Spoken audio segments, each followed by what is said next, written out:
Hey, Global Village. Okay, are we on the eve of quite possibly the worst global and humanitarian crisis that probably anyone alive today has ever experienced? Quite possibly. Just to walk down the worst case scenario, how that can play out. It would involve Donald Trump's air campaign going after critical energy and water infrastructure.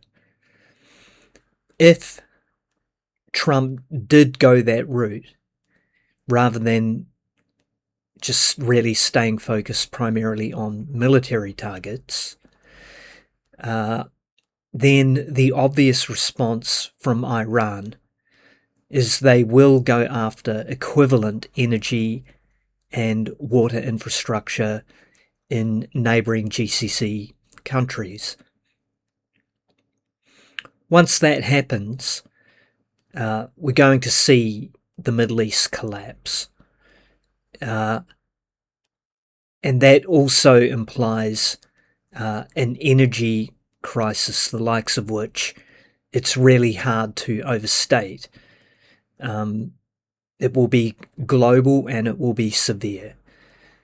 Here in New Zealand, we've kind of watched everything happening from afar, and by and large, people have just continued to live their normal lives.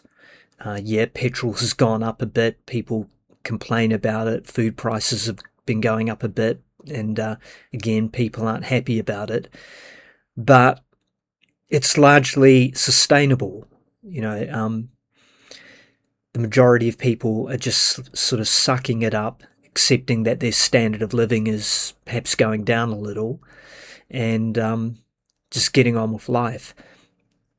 But that's not how this is going to play out when things really start ratcheting up, when fuel prices start going up by orders of magnitude, and all of a sudden someone goes in to buy their fruit and vegetables and it's like about 4 or 5 times more expensive than it used to be.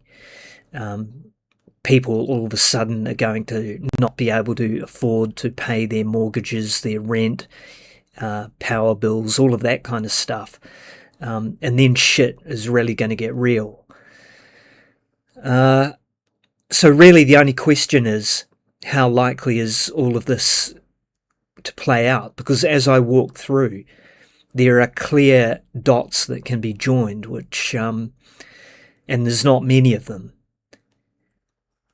And I think we have clear reason to suspect that Trump is not behaving rationally, because just engaging in a bombing campaign as if this is somehow going to cause Iran to capitulate is just not logically deducible.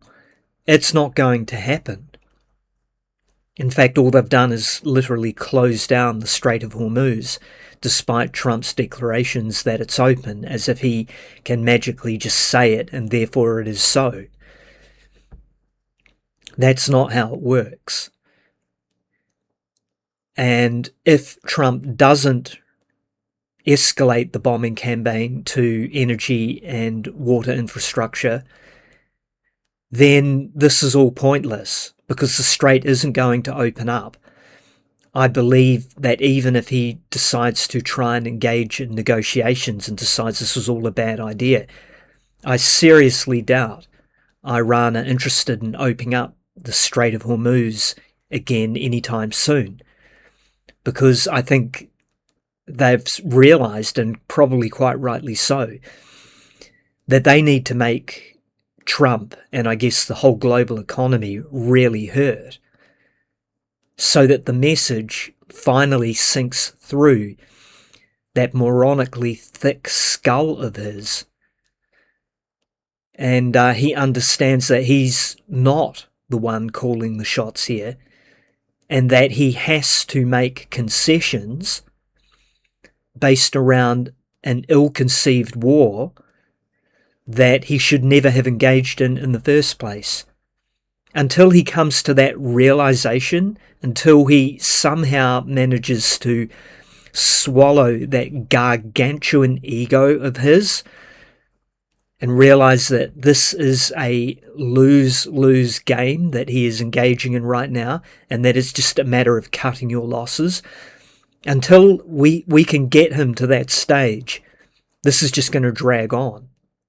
And I think the Iranians probably need to send that message through in no uncertain terms. And that means holding the strait closed until we really start hurting. So at a minimum, things are going to be pretty bad.